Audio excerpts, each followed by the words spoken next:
Welcome back to the SnackWalls podcast. I'm Mike Roberts, your host, and we're here to talk about increasing and maintaining diversity in tech beyond the perks. While companies think they can lure people in with unlimited PTO and dogs in the office, we're here to talk about how you keep them.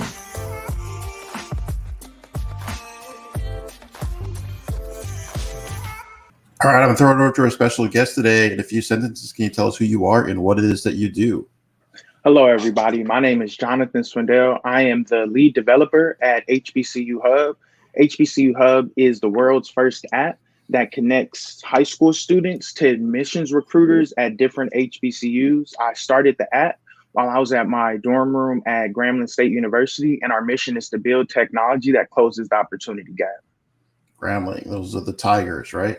Yes, world fame. Mm-hmm. Like that. Awesome. I love the idea of that app. I think that makes a whole lot of sense. And I was interested at one time going to HBCU, historically Black college or university, but didn't make it there. So I barely made it out of college. So that's a lot of us. Yeah, absolutely. Mm-hmm. So let's just jump into the questions. I'm hearing from some leaders in tech that finding diverse talent is a challenge. What are your thoughts? I don't think it's a challenge, and I could be a bit biased in that because I am part of an organization that focuses on helping HBCUs, so it's already a diverse market. So when you're already in a diverse area, looking for diversity isn't that hard. Now, if you're avoiding diversity, then it may be a bit more difficult to find diverse candidates, but I don't think it's difficult. I think that diverse hires actually offer a different perspective and a bit of boost to culture when it comes to organizations because they come from different backgrounds and just have different insights. Absolutely. I like that. I like that boost of culture. I think that is a reality. Mm-hmm. So what do you think about the push to remove the requirement for CS degrees for many of the software engineering roles out there? That, in a way, I think it makes sense because the tech world is a bit different than rocket science, whereas you can teach yourself how to develop a program. You can teach yourself how to build an app. Whereas, you could kind of teach yourself how to build a rocket, but I don't know if anybody's going to get into that self-built rocket.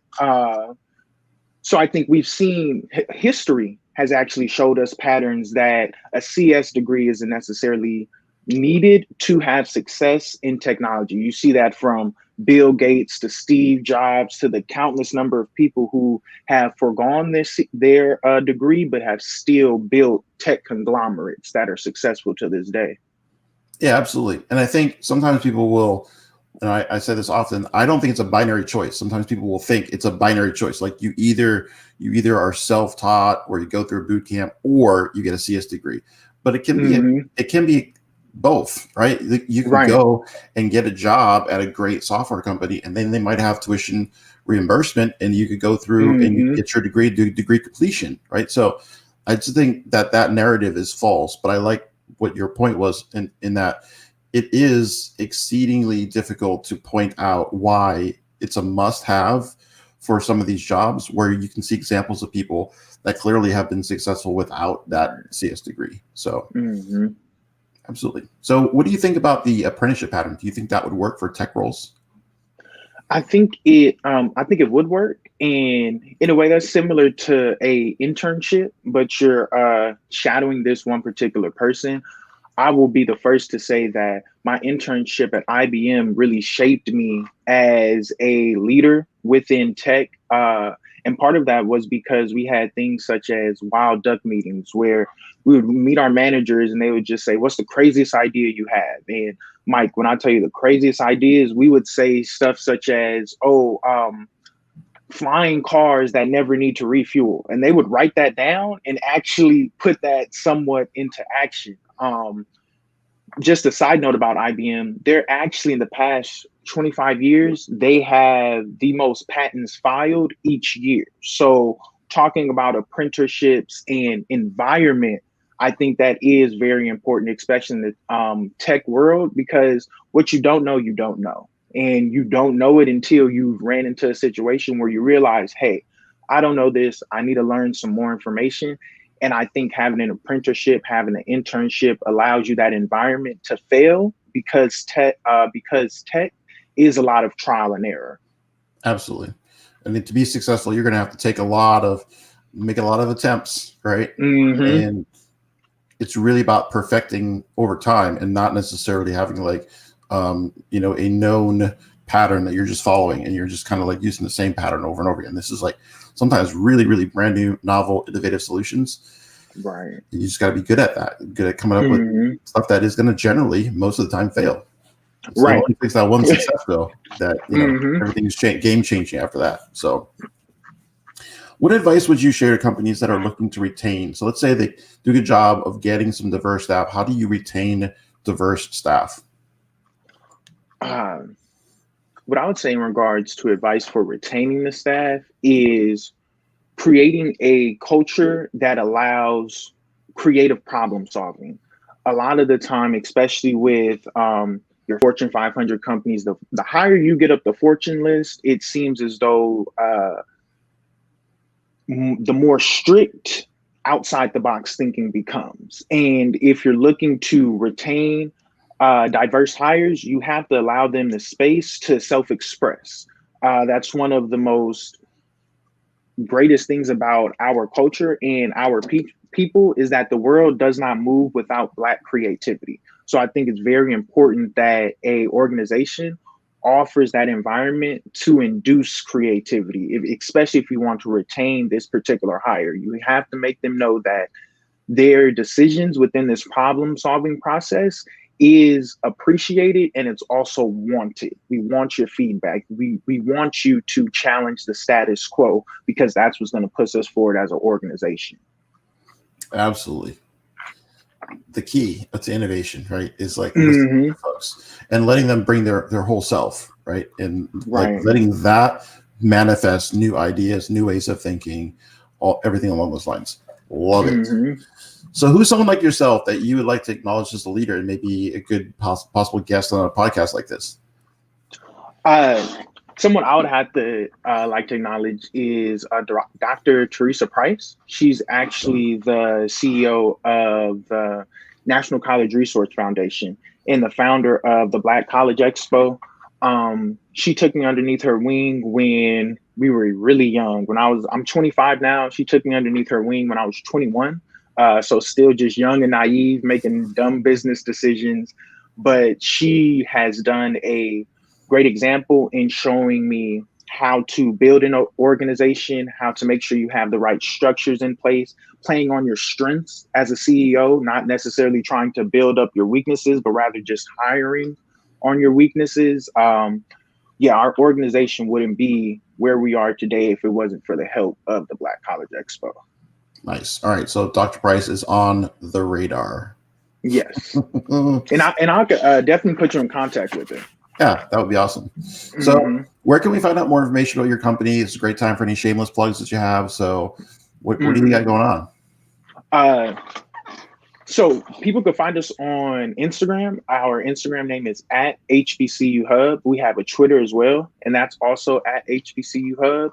Our app is available on Android and Apple, and it's completely free to students. It's called HBCU Hub as well. And if people are interested in going to our corporate website to figure out what we do more along the back office of everything, they can go to hbcuhub.us. Awesome. And we'll put all those links down below in the show notes, so it'll be easy for people to find your stuff. So I like it. I like the concept. I'm gonna have to put it on my Android today and try it out, see what it's like. Maybe I'll have to pretend that I'm a student. So because it sounds like it's not free for other people. Well, it's free. It's free for everybody. Okay. But it is designed directly towards students. We do get some slack about that sometimes. We've expanded it to go beyond high school students. So now it includes international and transfer students as well. Okay. But the app is geared toward helping with that transition of a student coming into college. All right, I'm gonna have to check it out. I got a 12-year-old, so it's still a little early, but I'm starting to kind of think on where is he going to go and what am I going to do? They had in kindergarten, they had these little shirts that they would wear for each of the classes. And my kid's class of all schools, he got Harvard. I'm like, Oh, come wow. on, man, he's in kindergarten. You're sitting wait, I don't have the Harvard dollars right now, so I'd have to consider some other options. Right. So, all right, last but not least, most important question I have for you today, and that is, what have you been snacking on lately? What's your favorite snack? I've been snacking on two things lately, I would say. One would be the zebra popcorn from Popcornopolis. I don't know if you've ever had it. So it's this popcorn that has caramel, chocolate, white chocolate, dark chocolate. Yeah, it's just, if you like sweets, you would really love this popcorn. So that's one thing that I've been snacking on. And another thing I've been snacking on is a new book called The 22 Immutable Laws of Marketing. And that is just been a mind-blowing book to me. I'm a tech person, so marketing sometimes isn't my biggest strength, but we can always learn more information, learn more concepts. And this is a book that a lot of marketers swear by. So went ahead and got the audio book, and I'm actually we're in the process right now of purchasing the book for our marketing and PR team too. Nice. I think big fan of audiobooks, by the way. So that is a great snack to be able to listen to an audiobook while you're working out or something else. And I think marketing is magical to me. The same way people that are like in sales or marketing and other kinds of like non-technical, the way they look at technical and they're just like, oh man, you guys are doing this. I'm like, no, the stuff you do with words is magical, because I'll say it one way and then they'll say it back in a way that's like, that sounds way better than what I just said. Let's use that. Exactly. Yeah, people get paid big bucks to know the right words to say and where to put the comma at too. Absolutely. So once again, Jonathan, I appreciate you coming on the program and sharing your thoughts. Thank you for having me, Mike. I hope this is the first of many conversations. Awesome. The San Diego Code School is a proud sponsor of the SnackWalls podcast. The San Diego Code School is leading companies to tech equity. The tech-enabled apprenticeship program is a venture whose heart is to do a lot of social good and do good work. You can help San Diego Code School secure funding for change by hiring developers, bringing a team in to relieve your backlog, or becoming a program sponsor. You can visit us on the web for more information at http:// SDCS.io.